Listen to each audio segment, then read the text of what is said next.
Newfoundland is only a recent addition to Canada, having joined in 1949.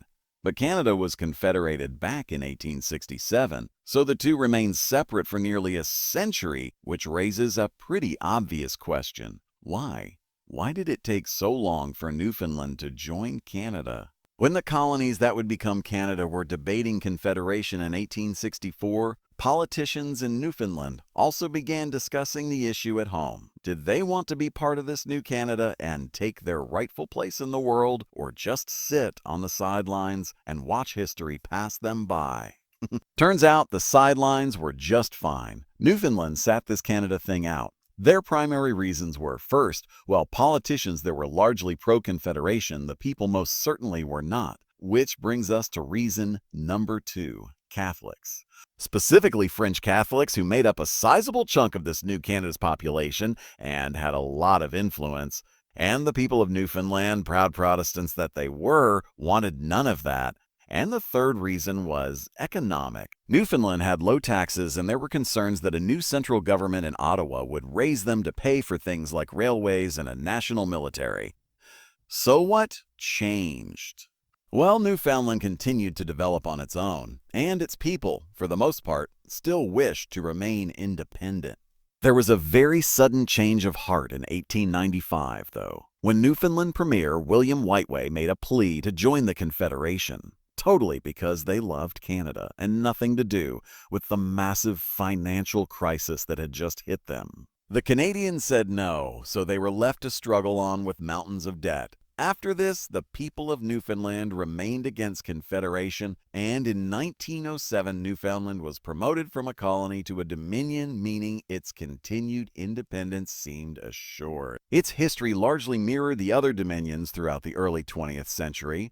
Reforms at home, political scandals, World War I, greater exploitation of natural resources, and a general improvement in the economic situation. That was, at least until the Great Depression, which could only mean one thing: pain. Newfoundland was essentially bankrupted by this, so it went for the previous tactic of trying to sell itself to Canada. The Canadians said no because it sounded expensive. And the British refused to help unless Newfoundland suspended its government and let them run it instead, which they did in 1934. The British took over before proceeding to also be terrible at running the place. So in World War II, the British negotiated away basing rights to the United States in return for some much-needed ships, and the Americans began massive investment in the area. This drastically improved living standards for the people there, and after the war, many demanded that British rule come to an end, which meant it was time for a referendum. The people had two choices: go back to being independent or remain under British control. The first option terrified the British because it would have meant Newfoundland increasing its ties with the United States. Some there were even advocating for statehood. This option also terrified the Canadians because with those borders, Canada's access to the Atlantic could be restricted, and along with it, Britain's access to Canadian resources. So to stop this potential outcome, the British and Canadians teamed up to add a third option to the ballot: join Canada. So, now, the representatives of Newfoundland didn't want this option, but that's not how British rule worked. And so on the ballot it went. The referendum was held in 1948, and whichever option gained 50% of the vote would be the action taken. But none of them won. So a second referendum, this time without the option to continue British rule, was held, and union with Canada won with 52% of the vote.